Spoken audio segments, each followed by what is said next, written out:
Hey guys, welcome back to the channel, and today we're going to do a video on our white CFMOTO UForce 1000 XL.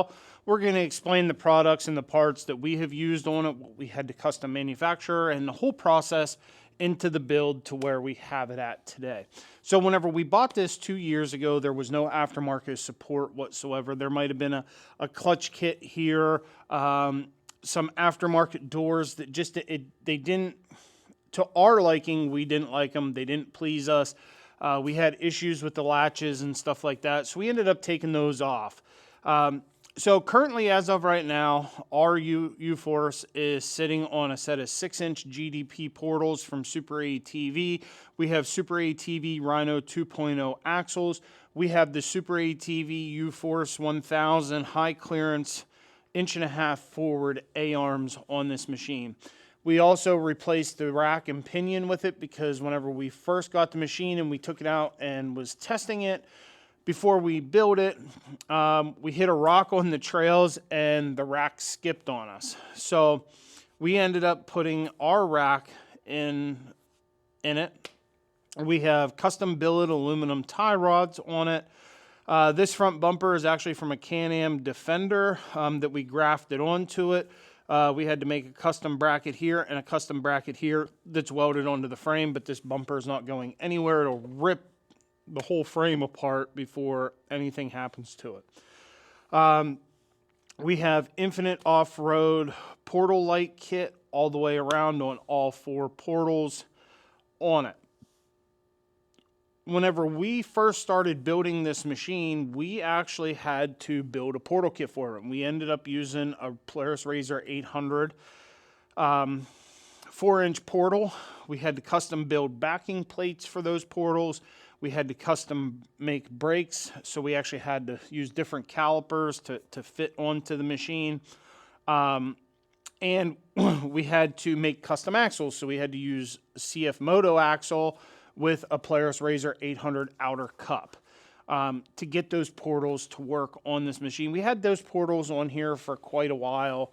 We probably put like 100 miles on those portals before I ended up switching it out to the actual CFMOTO 6-inch portals whenever Super ATV came out with those.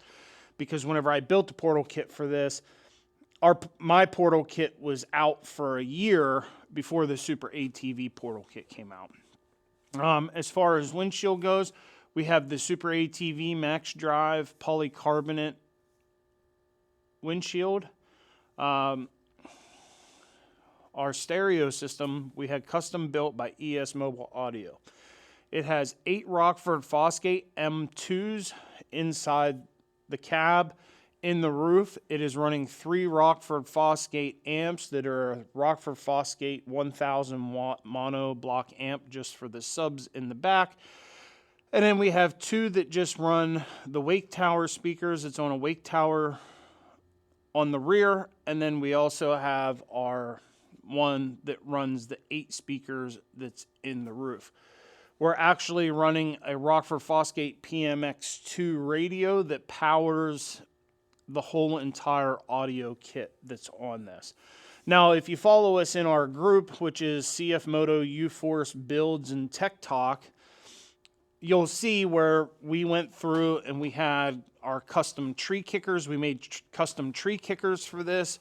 We have made custom track bars for this for ours. We are coming out with a track bar kit. We are working on the frame stiffeners right now. They are actually, on Friday, they were being cut out on the plasma table, water jet table, and they should be getting some of those welded up and ready for test fitment and for us to go ahead and ship them out. One other thing that we did with this was we put the CFMOTO factory powered doors, and I didn't like the fit and the finish of the factory mirrors. It made it look like a truck. Like, it just didn't like it. I didn't like them, you know, right from the factory. So I ended up putting seismic mirrors on it. And yes, I did drill into the door. I took the door skin off, drilled them where they need to go. And they actually have a big piece of plate steel behind that they're not going to rip off. Like, it's just not the bolt and a washer like a lot of people thought that it would be. We actually made a big metal plate that is actually back in there that bolts to. On the rear of this, we have the Super ATV high clearance A-arms on the rear of it. On all four corners has our brass bushing kit. On it, we do have a Super ATV 6,000 pound winch on our front bumper here because we didn't like the one that came from Super ATV. We have a UForce 1000 center console kit that's on the seat, and we also have the tablet mount inside. Now, unfortunately, we're going to head in a different direction with this. It is actually going back to stock. We did have this listed for sale for a while. We were going to sell it. But the amount of time, money, and effort that I have into it, I'm never going to recuperate that back. I'm never going to recuperate a fraction of the cost back. So we're going to be tearing all the suspension off, all the wheels, the portal kit, everything, and returning it 100% back to stock. And we're going to do some other stuff with it. We've been kicking around about replacing the rear diff with a Can-Am Defender 6x6 rear diff and turning it into a 6x6, building a 6x6 out of it. We just had a lot of different thoughts on how to build and what we wanted to do with it, and just show, you know, there's endless possibilities with this platform. So that's a little touch on our build. You know, people were asking us about what we've done to it, where we're at with it. We have the factory CF-Moto fender flares, just to give it a little bit of a look. I mean, they're not functional. I mean, our tires stick out 10 inches past the fender well, so they're not going to do anything whatsoever. So our wheel and tire combo that we're actually running a 20x12 with a 35-inch, 35 by 12 and a half by 20 tire on this. I think that CF-Moto could have improved a little bit, one, by their A-arm design, but then also stretching the front out a little bit more instead of having the front wheel geometry so close to the firewall. But, you know, there is ways to remedy that. I mean, you can do 2-inch forward, 2.5, 3-inch forward A-arms on it. Is the A-arm tabs going to hold up to that? Probably not.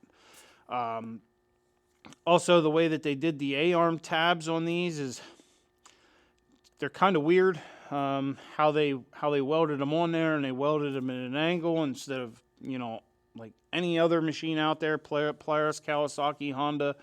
You know, they're flat and they're level on the frame. But that is our build. If you have any questions, you can reach out to us on our Facebook page at Crawlworks Power Sports. You can give us a call. You can look us up on our website at crawlworks.net. But that's where we're at. Track bars are going to be coming very soon, probably within the next 2 to 3 weeks. We should have the frame stiffener, the gusset kit for the front within the next couple days. And then we're going to go through and we're going to actually make a frame stiffener gusset kit for the rear of it as well. So that's pretty much the update on the CF-Moto, on the UForce. So I hope you liked the video. If you like our videos, please subscribe and share our videos. We have a lot more engine videos coming up. We just did a video on a Z-Force, which is the same as the UForce, replacing the oil seal and the water pump seals and stuff on that. And we just have a lot more content coming up, so please subscribe, like, and share our content, and wait for the next video. Thanks for tuning in, guys. Thanks for supporting the channel, and until next time, be safe out there on the trail.